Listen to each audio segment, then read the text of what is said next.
나 정도인데?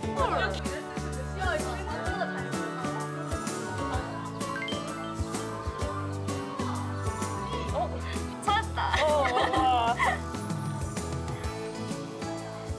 예전에 그 마술사 중에서 최현우 마술사님이셨던 것 같은데 되게 인상 깊게 봐가지고 어릴 때부터 마술하는 그런 신용을 좋아해서 그렸던 것 같아요. 아직도 생각납니다. 저는 그때도 CEO를 하고 싶고 지금도 사업을 하면서 또 다른 꿈으로 크리에이터를 꿈꾸고 싶어요. 학교에서 다 같이 그렸었는데 이제 친구들이랑 막 얘기하다가 꿈이 딱히 없어서 그냥 이러고 싶다 하는 것도 꿈이니까 행복해지자 해서 그렇게 그림을 그렸습니다. 지금은 꿈이 생겼어요?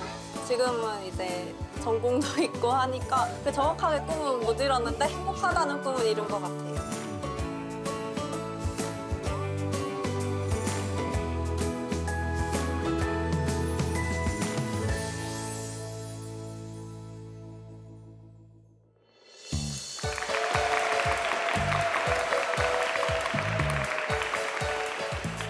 네, 안녕하세요. KBS 광주 특별기획 꿈꾸는 정원 진행을 맡은 아나운서 유도희입니다. 네, 지금 이곳은 순천만 국가정원 안에 있는 국제습지센터입니다. 순천만 국가정원은요, 대한민국 첫 번째 국가정원이고요. 생태도시 순천을 대표하는 장소입니다. 정원 박람회 안에 정말 다양한 볼거리들이 있지만 그중에서도 전 세계 16개 나라에서 14만여 명의 어린이들이 직접 그린 꿈, 그 꿈을 이어붙인 꿈의 다리는 아주 특별한 공간인데요. 올해 두 번째 국제정원박람회 개최를 앞두고 꿈의 다리 주인공들과 함께하는 특별 강연 준비했습니다. 네, 오늘부터 꿈의 다리 주인공들이 직접 선정한 분야별 멘토들의 특별 강연 이어드릴 텐데요. 이 자리에 특별히 꿈의 다리 주인공들도 함께하고 있습니다. 반갑습니다. 환영합니다. 네, 그럼 먼저 꿈의 다리를 기획한 노관규 순천시장의 이야기 들어보겠습니다. 환영의 박수 부탁드립니다.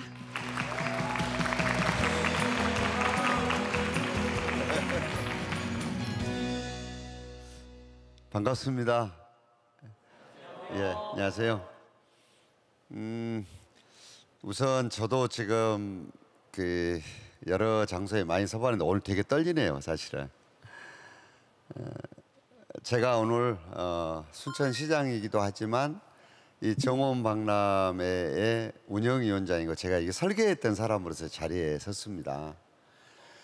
요 정원박람회를 우리가 시작하면서 강익중이라는 예술가를 만나서 이런저런 얘기들을 조금 나누게 되면서 세계 100개국 이상의 어린이들의 꿈을 모아서 한번 해보면 어떻겠냐는 얘기를 저한테 하셨어요.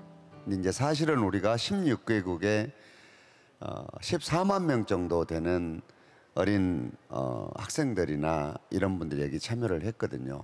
그런데 아마 여러분들 제가 찾을 거라고 생각 못 하셨죠? 예? 여기에다 꿈은 이렇게 자기 꿈을 이렇게 나누어서 이렇게 다 붙여놨지만은 아무도 찾는 사람이 지금까지 없었어요. 그래서 아마도 저도 되게 궁금했지만 여러분들도 궁금했을 것 같아요. 여기가 어떻게 돼 있는지. 여기 사는 사람들은 종종 아버지만 떠난 사람들은 그렇지가 않잖아요, 이게.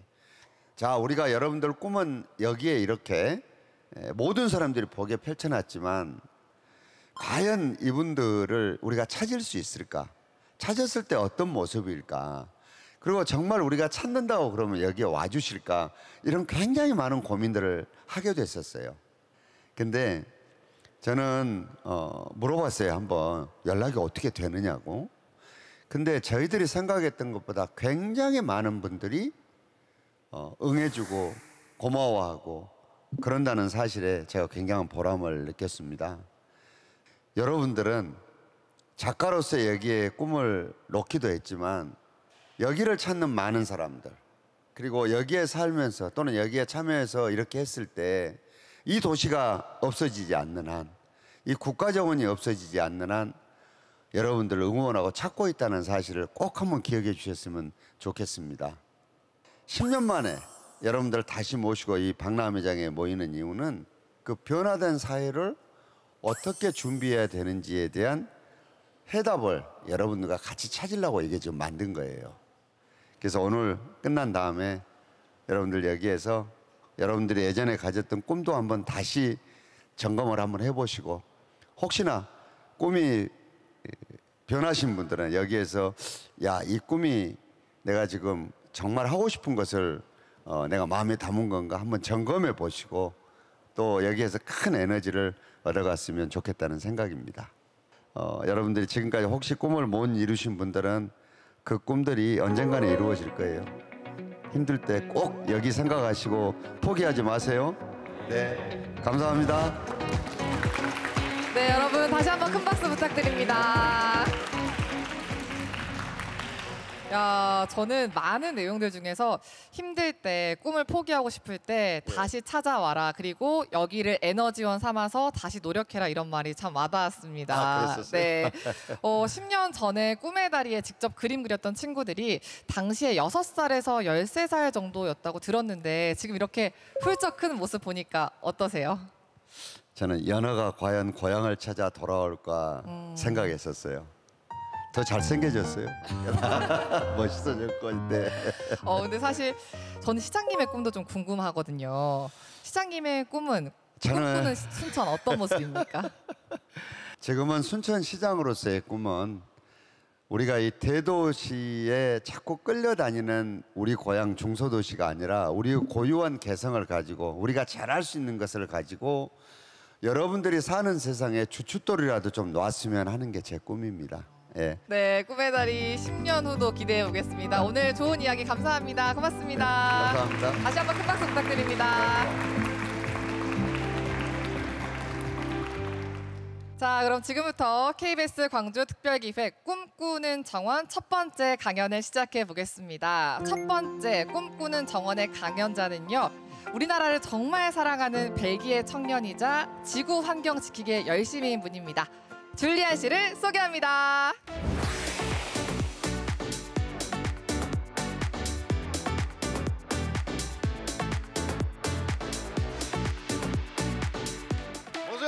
안녕하세요. 안녕하세요. 반갑습니다. 전 벨기에에서 온 줄리안이라고 합니다. 반갑습니다. 혹시 뒤에 있는 이 아이 아는 사람 있을까요? 알아요. 울리스. 다들 아시네요. 네, 맞습니다. 울리스라고 하는데 제 조카거든요. 저보다 귀엽나요? 아니면 제가 네, 바로 눈으로 보이죠. 사실 이것 때문에 제가 소개하는 건데요. 제가 원래 한국에서 가장 유명한 벨기에 사람이라고 저는 이제 자부심 갖고 말했었거든요. 갑자기 울리스가 방송 나오게 되면서 저보다 더 많은 팔로워를 가지게 되고, 그래서 저는 더 이상 1위라고 말 못하고 한국에서 벨기에 사람으로 두 번째로 유명한 사람이 됐습니다. 네. 근데 벨기에 혹시 한국보다 클까요? 작을까요? 클 것 같으세요? 자, 클 것 같다는 사람 한번 손. 네. 자, 작을 것 같다는 사람 손. 네, 벨기에 솔직히 한국보다 훨씬 작거든요. 3배 정도 작은데 한 경상남북 합친 정도 크기라고 하더라고요. 근데 전 그 작은 벨기에에서 완전 작은 마을에서 태어났는데, 수유라해 한국으로 치면 리 이런 건데요. 어릴 때부터 조금 자연과 함께 조금 그런 약간 남다른 그런 관계 있었던 것 같아요. 제 엄마 아빠가 또 어릴 때 그 유기농 제품이랑 천연 제품 판매한 가게 운영하셨었거든요. 그래서 저는 어릴 때부터 조금 환경을 좀 생각해야 되겠다 이런 생각 좀 남들보다 들었던 것 같아요. 그러다가 저는 아마 저를 알고 있으면 이런 방송 때문에 알지 않을까 싶은데요. 사실은 이 방송하게 되다 보니까 많은 사람들이 갑자기 제 이야기를 듣게 됐어요. 그러면서 내 목소리로 무엇을 할 수 있을까에 대한 고민을 하게 됐었거든요. 근데 아마도 여러분들 아실 텐데 요새 현실이 좀 많이 변하고 있죠. 아마 여러분들 다 이 단어들 아실 것 같아요. 그렇죠? 요새 1.5도라고 하잖아요. 그런데 10도의 차이가 왔다 갔다 해도 우리 별 차이가 없는데 왜 1도의 차이가 그렇게 클까에 대해서 어떤 사람 잘 이해를 못 하는데, 이 기후 전체에 작은 변화가 엄청난 큰 영향을 미칠 수 있다는 거죠. 그런데 우리가 지금 잘하고 있을까요? 네. 최근 그 IPCC 보고서를 보면 1.1도 확실하게 달성했다라는 얘기를 했고, 우리가 1.5도 넘지 말아야 하면 여러분들 수학 그 정도 할 거라고 생각을 하는데요. 심지어 1.2도까지 왔다, 3도까지 왔을 수도 있다 이런 얘기도 있기 때문에 정말 우리가 올해 달성 목표보다 얼마 안 남았죠. 네.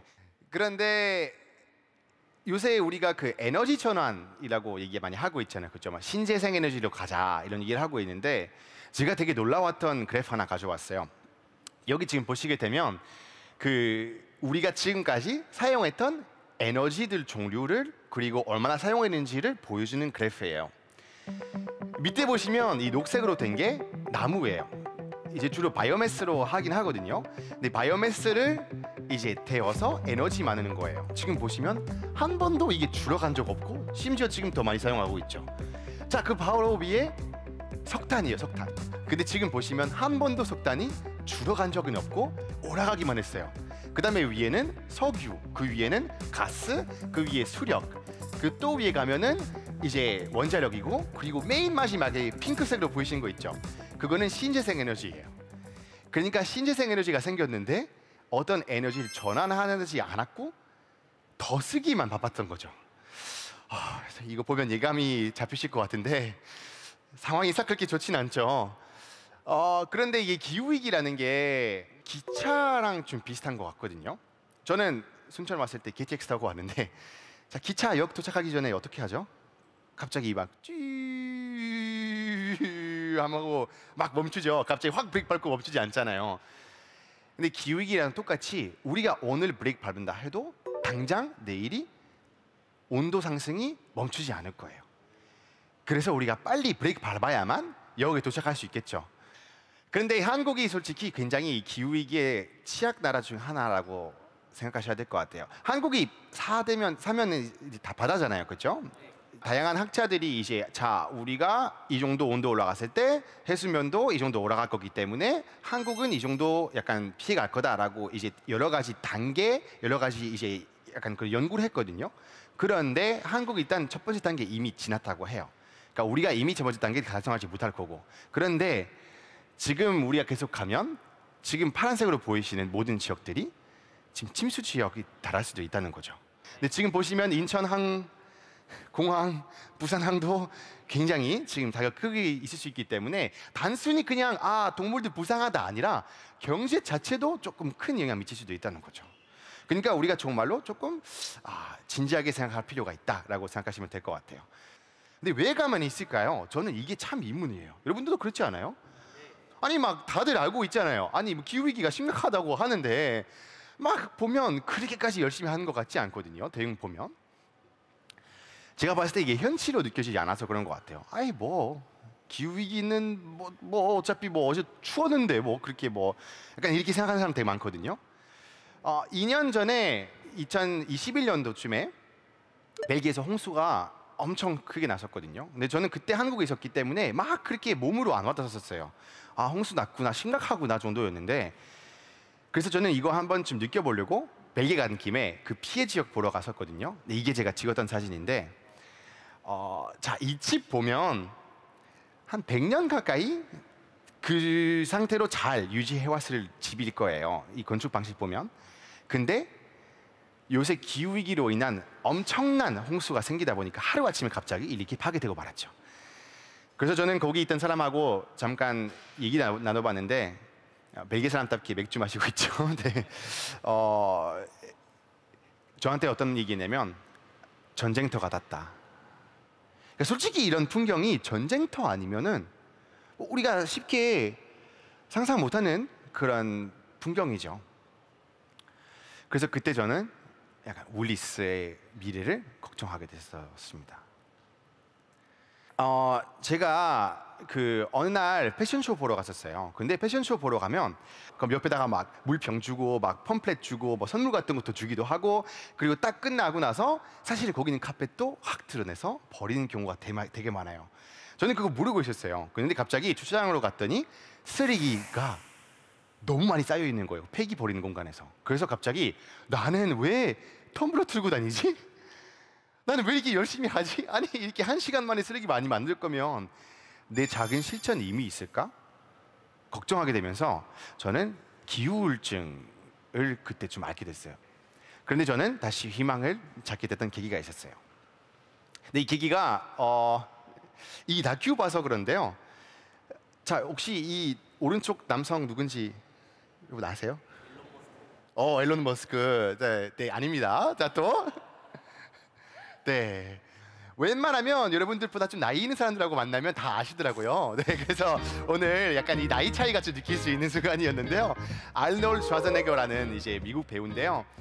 원래 보디빌더로 되게 유명했었어요. 미스터 유니버스라는 타이틀을 걸었었고, 옛날에는 보디빌더들은 되게 사람들이 약간 이상한 사람이라고 생각했는데, 이 사람 덕분에 와, 보디빌딩도 멋진 운동이구나라고 생각하게 됐던 계기예요. 그래서 보디빌더들의 약간 롤모델이라고 생각하시면 될 것 같은데요.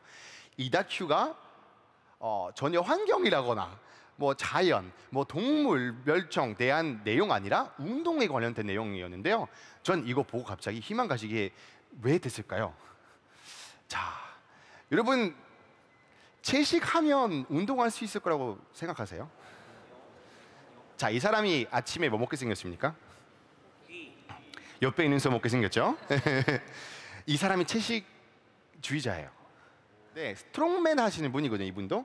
그러니까 스트롱맨이 뭐냐면 맥주객 들고 자 던져보면 얼마나 멀리 갈까 생각하는 사람, 나무대를 한번 들고 야 던지면 얼마나 멀리 갈까 생각하는 사람들인데요.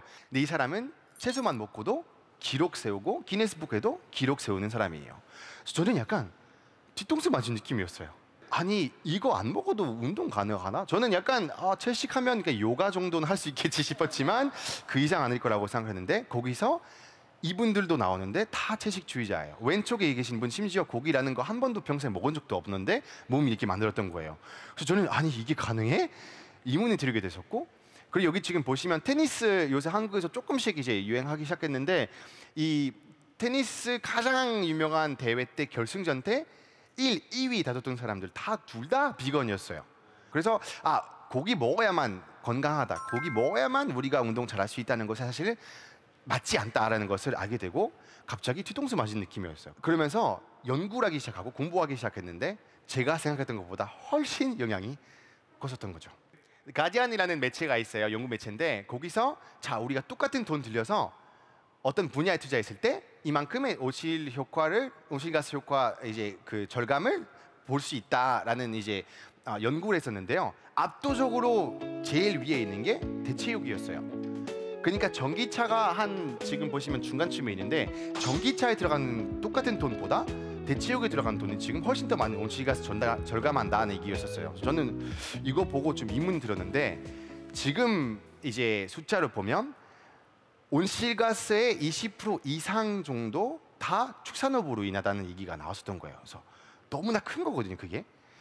모든 교통수단보다 큰데 왜 그럴까요? 자, 이 그래프 때문인데요. 자, 소가 앞뒤로 바람이 있죠? 네, 방귀, 그리고 드름 때문인데요. 왜 소의 방귀 드름이 문제일까요? 메탄가스를 배출하게 되거든요. 소가 직접적으로 소화한 게 아니라 소는 위 안에 있는 미생물들이 대신 이제 소화시켰는데 그 과정에서 메탄가스가 생기는데, 메탄가스는 이산화탄소보다 약 86배 정도 높은 온실 효과가 가지게 돼요. 그러기 때문에 솔직히 메탄가스가 굉장히 우리가 앞으로 기후위기랑 싸우려면 줄여야 된 그런 온실가스겠죠. 그런데 점점점 더 많은 사람들이 고기를 먹기 시작했어요. 여기 그래프 보시면 밑으로 내려가는 거 보이시죠? 이게 벨기에고요. 그리고 파란색으로 벨기에보다 살짝 확 가는 게 한국이에요. 중국도 그렇고 요새 동남아에서 점점점 고기 소비가 많이 올라가고 있어요. 주로 부유해지면서 고기 더 많이 먹게 되거든요. 네, 그렇게 됐는데 문제는 더 많은 사람들이 고기 먹고 싶어 하면 어떻게 해야 되겠죠? 더 많은 땅 만들어야 되겠죠. 그런데 지금 현재 벌써 농지의 83%가 다 축산업으로 사용하고 있어요. 그러니까 농지의 대부분 다 축산업으로 사용하고 있는데 농지 더 이상 사용할 게 없어요. 그러면 농지 더 만들어야겠죠. 농지 더 만들려면 나무를 베겠죠. 그래서 우리가 조금만이라도 고기를 소비 줄이면 조금만이라도 영향 클 수 있겠죠. 그래서 저는 사람들한테 주로 최소 한 끼 얘기하고 있어요. 한국 보면 아침에 김밥에 스팸 먹다가 점심 때 된장찌개 차돌박이 넣고 먹고 저녁 때 또 오늘 한번 바베큐 파티 할까요? 그리고 또 야식으로 치킨 시키잖아요. 자, 근데 우리가 일주일 동안 매일매일 이렇게 많은 고기 먹는 게 과연 정상적일까? 그리고 영양적이 이제 좋을까 생각 좀 해볼 필요 있을 것 같은데 이제 그 100만 참전 이제 용사 연구가 있었어요. 근데 그 연구를 보면 채소 먹었던 사람들은 채식 이제 주의자들은 주로 25%나 사망률이 감소를 했다고 하고 그리고 자연식 물식 그러니까 이제 가공된 식품 말고 정말 자연식 물식 먹는 사람들은 36%나 사망률이 줄었었어요. 그러니까 환경에 많은 영향이 미치기도 해요.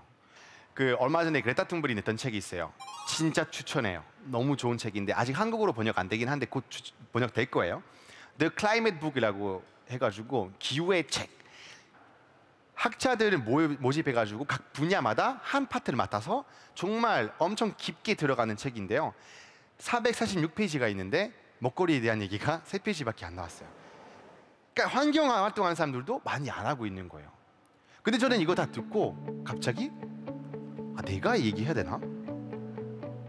막 이게 고민하게 되는 거예요.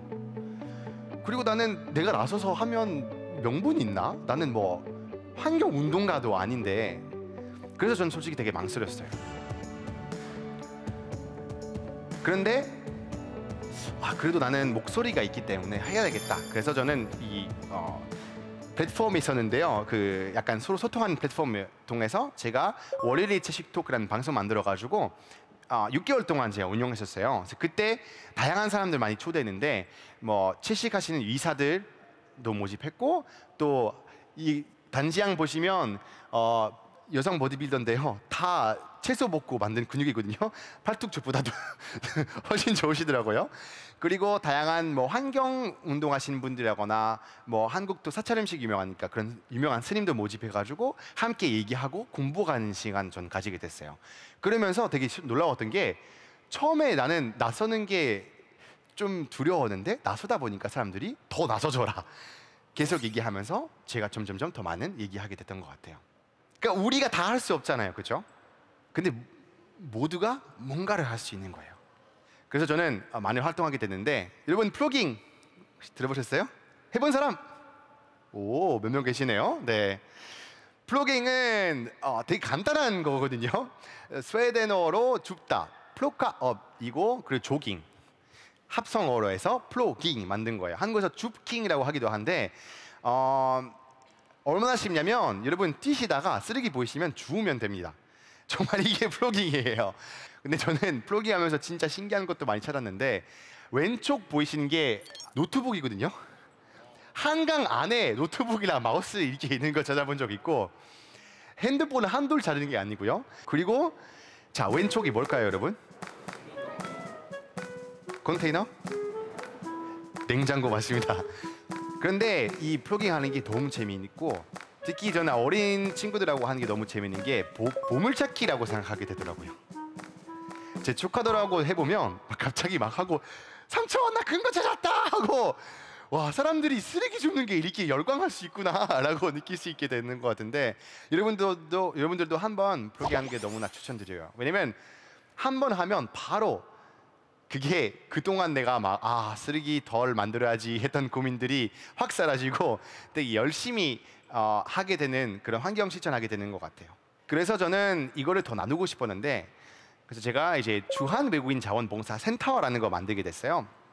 한국에서 외국인들이 봉사하는 게 쉽지 않거든요. 언어 장벽도 있고 뭐 정보 같은 거 얻기도 힘들고 그래서 저는 작년부터 한 20번 정도 이제 같이 봉사 활동하게 되면서 정말 재미있는 활동 많이 하게 되는데 작년에 우리가 환경단체 총 5대 합쳐가지고 하루 만에 거의 반 톤 정도의 해양 쓰레기를 주웠던 날도 있었어요.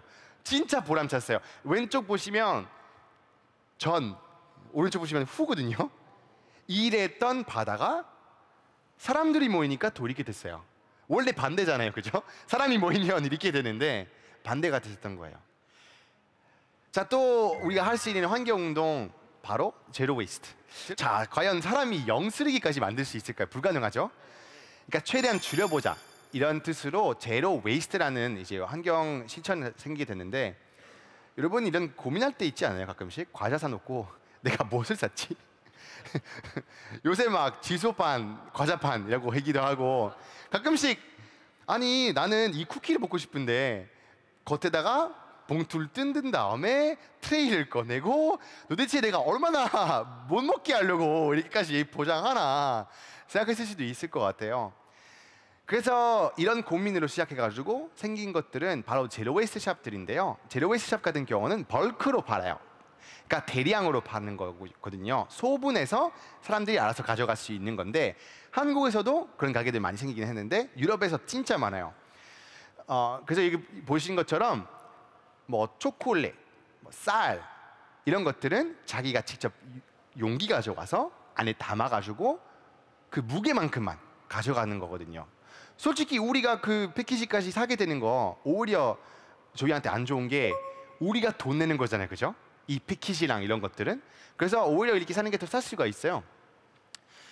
근데 왜 중요하냐면 플라스틱 안 섞기 때문에 그렇잖아요, 그죠? 빨대가 몇 년 있어야 분해가 될까요? 200년. 오, 정확합니다. 여러분 박수 주세요. 이거 대단한데요? 네. 자, 그러면 칫솔 대략 얼마 정도 될까요? 400년대. 30년? 30년보다 높아요. 네. 네, 한 500년 정도 된다고 해요. 그런데 이것도 다 추측이에요. 우리가 플라스틱 만든 지 500년 안 됐는데 진짜로 분해될지 안 될지 추측만 가능한 거거든요.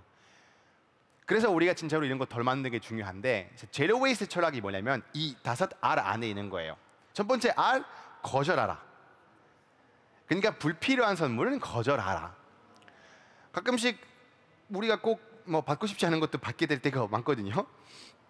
저 특히나 이제 방송하다 보니까 저한테 막 선물 가끔씩 주시는데 진짜로 너무 필요 없는 경우가 있을 때가 있어요. 뭐 텀블러 같은 경우는 전 집에서 이미 3개 있는데 환경 강연하러 가면 자꾸 저한테 텀블러를 더 줘요.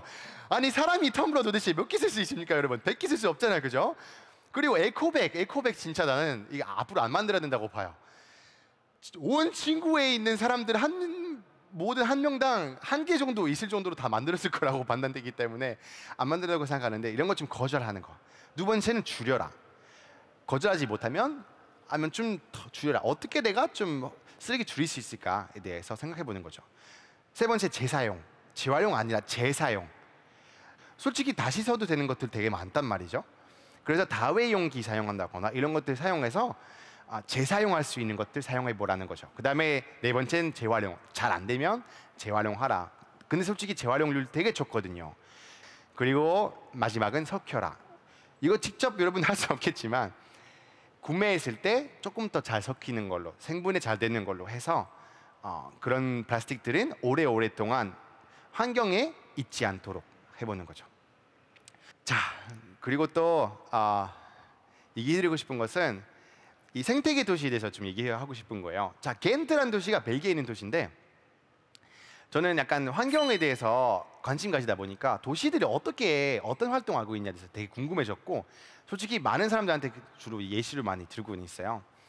겐트는 제가 얼마 전에 사랑에 빠진 벨기에 도시인데 26만 명 정도 진짜 순천이랑 되게 비슷한 인구 가진 도시이긴 한데 벨기에가 작다 보니까 벨기에 두 번째로 큰 도시이긴 하거든요. 근데 여기는 이렇게 아름다운 도시입니다.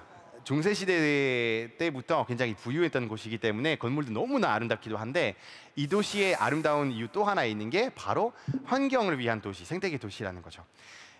벨기에 사람들이 자전거 많이 탄대요. 얼마 전에 원래 사람들이 출퇴근할 때 가장 사용하는 교통수단이 2위가 대중교통이었다가 이제 자전거가 됐어요. 그래서 벨기에 사람 중에서 14% 정도 출퇴근을 자전거로 한다고 하는데 겐트 같은 경우는 57%예요. 그러니까 절반 이상 다 출퇴근을 무조건 자전거로 하게 되는 거예요. 근데 이게 처음부터 안 그랬거든요. 이 무려 15년, 20년 전까지만 해도 중간에 큰 도로가 있어가지고 모든 차들이 다 시내를 틀어서 가는 시스템이었어요. 그러다 보면 차 많이 막히겠죠. 근데 이걸로 한번 해결해 나가보자 라는 마음을 먹고 자전거 도로를 만들게 됐고 시내도 일반 차 돌아다니지 못하게끔 시스템 바꿨어요. 시내를 여러 구역 나눠서 구역끼리 차로 이동 불가능하게 만들어서 구역에서 구역 가려면 다시 밖으로 나갔다가 들어와야 되는 시스템 만들어서 차 이동이 불편하게 만들어서 사람들이 다른 이용할 수 있게끔 이제 약간 유도했던 거죠. 그리고 자전거 도로 한 400km 가까이 만들어서 자전거 위한 터널도 따로 있고 다리도 따로 있고 그 자전거만 다니는 그런 도로도 몇 개 있을 정도로 자전거 타는 것이 편하고 안전하게 만들었던 거예요. 그리고 거기서 또 하는 것이 시티팜인데요. 그래서 이게 솔직히 우리가 먹는 것들 다 주로 멀리서 오잖아요. 근데 시내에서 농장 만들어서 이 0km 푸드라고 그래요. 그게 음식이 이동하는 킬로미터 수를 줄여가는 건데, 그래서 시티팜 통해서 시내에서도 채소 키울 수 있게끔 이렇게 만들었던 거고, 그리고 거기는 옛날부터 고기 없는 목요일이라는 운동하고 있어요. 그래서 제가 더 채식 관심 많으니까 관심 있게 봤던 건데요. 처음부터 많이 확산되지 않았지만 학교에서도 그런 레시피 같은 거 알려줘가지고, 자 목요일 날은 채소 먹는 날, 그리고 레스토랑에서도 그런 레시피 같은 거 공유하다 보니까 그 도시만의 정체성이 됐어요. 그래서 유럽의 채식 도시 약간로 뽑힐 정도로 그랬었고, 또 환경 도시로도 뽑히기도 했는데, 거기서 그런 재밌는 거 있었거든요. 이 빨간 망토잖아요. 근데 목요일이기 때문에 늑대한테 안 잡혀오니까 아 다행이다, 목요일이다 하면서 편하게 지나가는 그런 재밌는 것도 할 정도였어요. 근데 왜 이런 거 했을까요? 이 사람 먼저인 도시를 만들어야 되거든요, 사실. 옛날에는 도로에선 사람 돌아다녔어요. 그런데 어느 순간부터 차가 주인이 된 그런 도시에 살고 있어요. 여러분, 그 뉴욕에 진짜 고층 건물 많은데 그 사이에 큰 공원? 근데 이 공원 만든 사람이 이렇게 말했었어요. 이곳에 공원 만들지 않았다면 한 100년 후에 그만큼의 정신병원 만들었을 거다라는 얘기를 했었던 거죠. 왜냐면 사람의 영향도 많이 영향을 미치거든요. 그래서 정말로 저는 이 순천에서 이렇게 생태계, 그리고 환경, 정원, 공원 이런 키워드를 가지고 뭔가 움직인다는 것 자체가 너무나 반가운 거예요. 왜냐면 이런 움직임이 펼쳐지는 곳들 필요하거든요. 중요한 게 힘이 우리한테 있다는 거 잊어서는 안 돼요. 이거는 약간 다양한 기사들인데요. 뭐 아디다스라는 이제 유명한 축구화 만든 회사에서 처음으로 비건으로 가죽 안 쓰고 만들었었어요. 그리고 대형 그런 프랜차이즈 매점들도 요새는 고기 없는 채식 메뉴 만들고 있어요. 자, 근데 왜 바꿨을까요? 갑자기 그런 회사들이 아 맞다, 우리 동물 너무 사랑하고 환경 너무 사랑했지라고 생각했을까요? 아니면 우리 같은 사람들이 점점점 생겨서 환경 관심 가진 사람 점점 생기다 보니까 아, 우리가 지금 바꾸지 않으면 안 되겠다라고 생각했을까요? 맞죠? 그러니까 개인의 실천이 진짜 영향이 큰 거예요. 지금 네덜란드 같은 경우는 30조 원 투입해가지고 그 가축동물 수 줄이는 데에서 이제는 예산 마련하겠다고 하긴 했거든요. 왜냐면 그런 농부들은 일자리 어떡할까요? 바꿔야 되겠죠. 더 환경을 위한 좋은 일자리. 그래서 이런 정책 같은 거 펼치게 됐던 건데, 바로 그게 우리가 그런 목소리 점점 내고 있고 우리가 이런 이야기를 계속 하고 있기 때문에 그런 거라고 저는 생각하고 있어요. 그래서 우리 실천 작아 보이겠지만 우리 안에 슈퍼파워 있다라는 얘기를 좀 하고 싶었어요. 시간이 없어요. 얼마 전에 또 IPCC 보고서 보니까 이대로 가면은 2030년도 1.5도 무조건 달성한다고 했거든요. 그래서 우리가 하루 기다리고 할 수 있는 내일 하자 할 수 있는 문제는 아니에요. 그래서 여러분들하고 제가 얘기하고 싶은 게, 제 조카 우리쌤 미래가 밝을 수 있도록 우리 모두 함께 환경 위한 목소리 좀 낼 수 없을까요? 그래서 오늘 강연 마칠 건데요. 다 함께 제가 봤을 때 오늘 여러분들 꼭 하나 기억했으면 좋겠는 게, 우리의 먹는 거로도 환경 실천 될 수 있다는 얘기거든요. 그래서 다 함께 최소 한 끼 외치고 강연 끝내볼까 하는데요. 괜찮을까요? 자, 그럼 제가 하나 둘 셋 하면 최소 한 끼 한번 외쳐볼게요. 자, 하나 둘 셋, 최소 한 끼. 원래 이거 2번 하는데 완벽했어요. 와, 여러분 대단합니다. 감사합니다.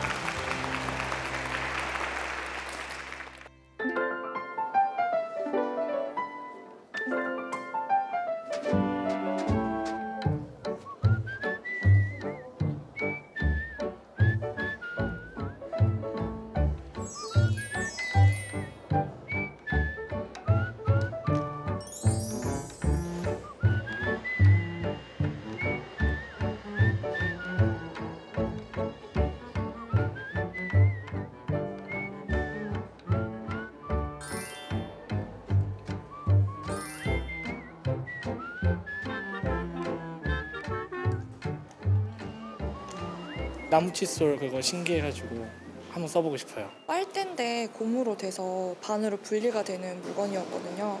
재활용도 될 수 있고 그 씻기도 편하고 그게 조금 좋았어요. 평소에 알고 있는 거 말고 처음 보는 게 있어가지고 그 치실 같은 거가 신기했어요.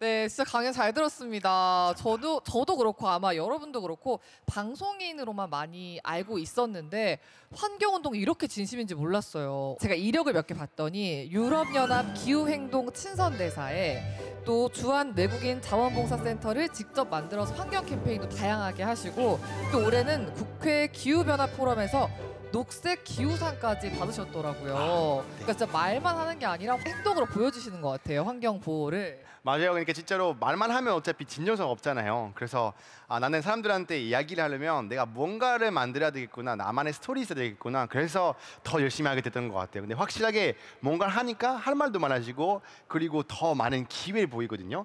환경 위해서 뭐 하고 싶다. 그러면 진짜 같이 함께 동참해요.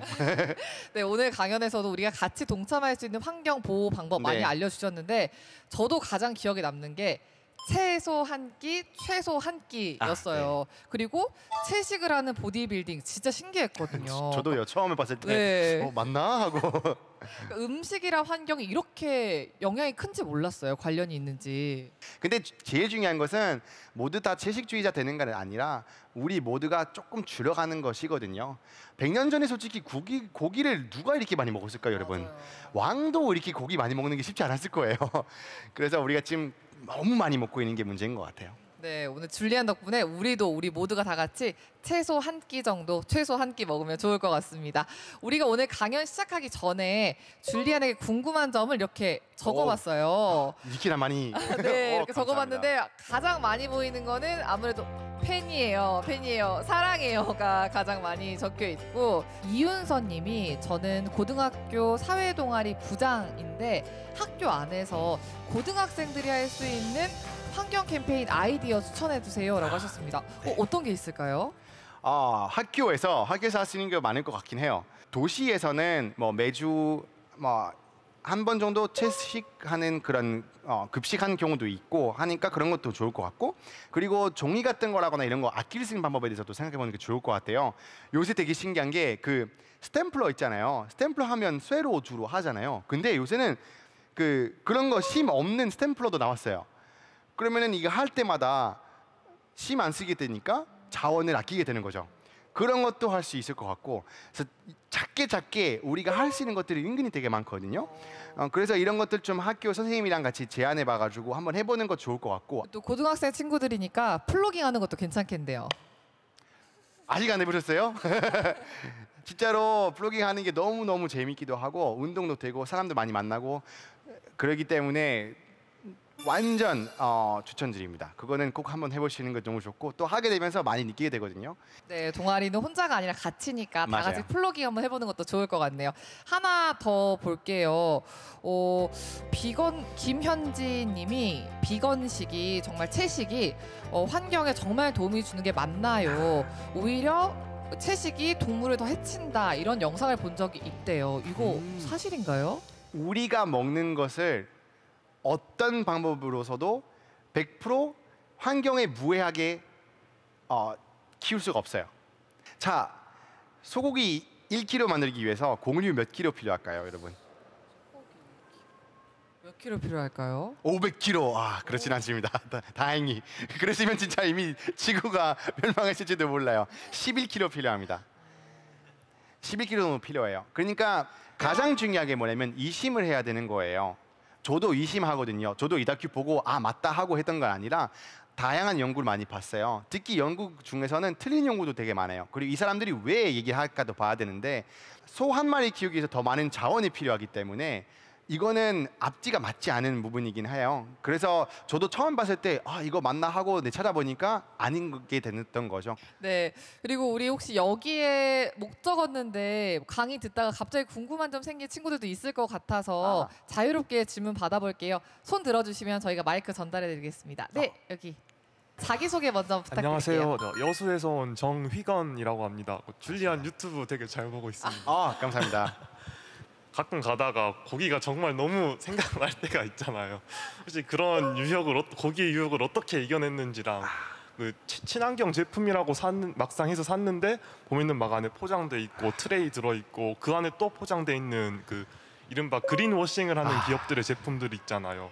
그런 걸 어떻게 현명하게 잘 구분해내는지가 궁금합니다. 질문 너무 감사합니다. 네. 일단 먼저 고기의 유혹 어떻게 이겨내시는지 얘기해 주시면 좋을 것 같아요.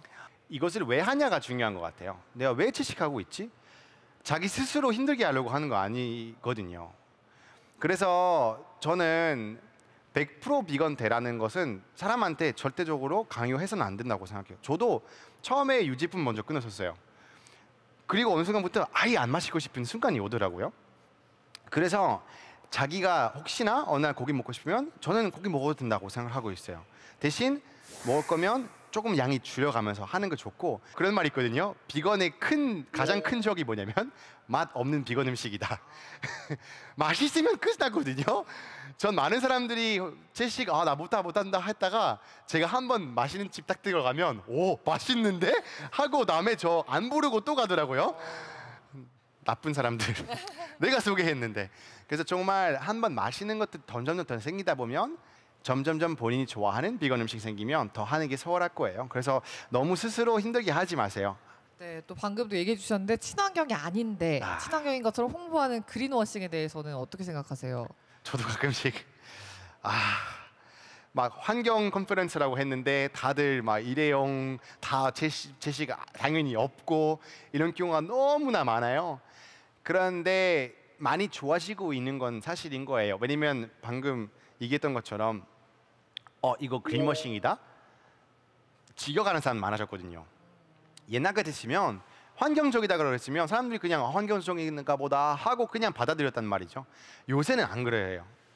요새는 이거 그린워싱이다, 이거는 거짓말이다라는 목소리 점점 내기 때문에 기업들도 조심스러워지기 시작했어요. 요새는 또 그런 커뮤니티에서 그린워싱이다 아니다에 대해서 비교하는 것도 있잖아요. 어차피 기업들은 팔고 싶겠죠. 그래서 우리 아쉽게도 아직까지 우리 몫인 게 이거 진짜 환경적이다 아니다 따져야 될 약간 그때에 있지만 이런 것들 좀 해봐 주시면 더 좋을 것 같아요.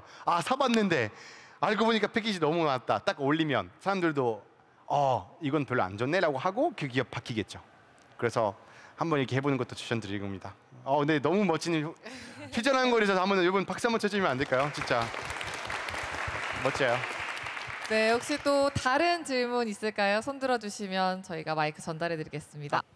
안녕하세요. 저 효천고 2학년 김채희입니다. 비건을 많이 하고 일회용품을 많이 줄여서 우리가 얻을 수 있는, 즉각적으로 얻을 수 있는 편리함은 뭐가 있는지 궁금해요. 즉각적으로 얻을 수 있는 편리함이 있을까요?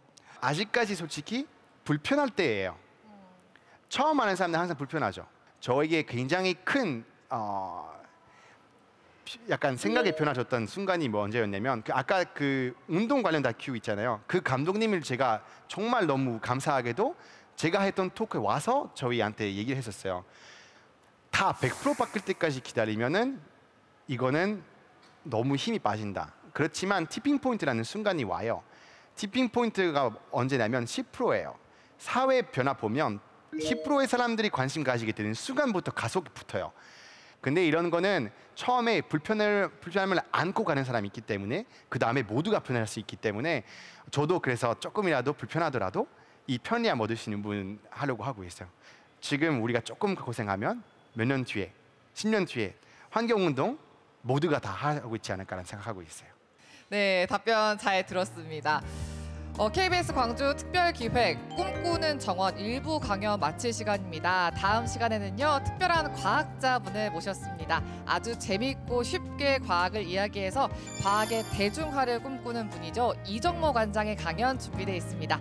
다음 강연도 기대해 주시고요. 오늘 멋진 환경 이야기 해주신 줄리안 씨 그리고 꿈의 달의 주인공 여러분 함께해 주셔서 고맙습니다. 감사합니다. 메시. 감사합니다.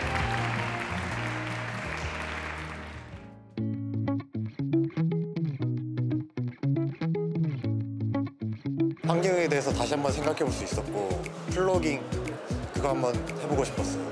지금까지 우리 사회가 아직까지 많은 환경적인 관심을 가지지 못했다고 생각됩니다. 그렇기 때문에 우리가 더욱 관심을 가져야 하지 않겠다 하고 생각이 든 강연이었던 것 같습니다. 이런 친환경 도시가 굉장히 많이 있다는 걸 알게 됐는데 순천도 그렇게 많이 발전했으면 좋겠다라는 생각이 들었어요.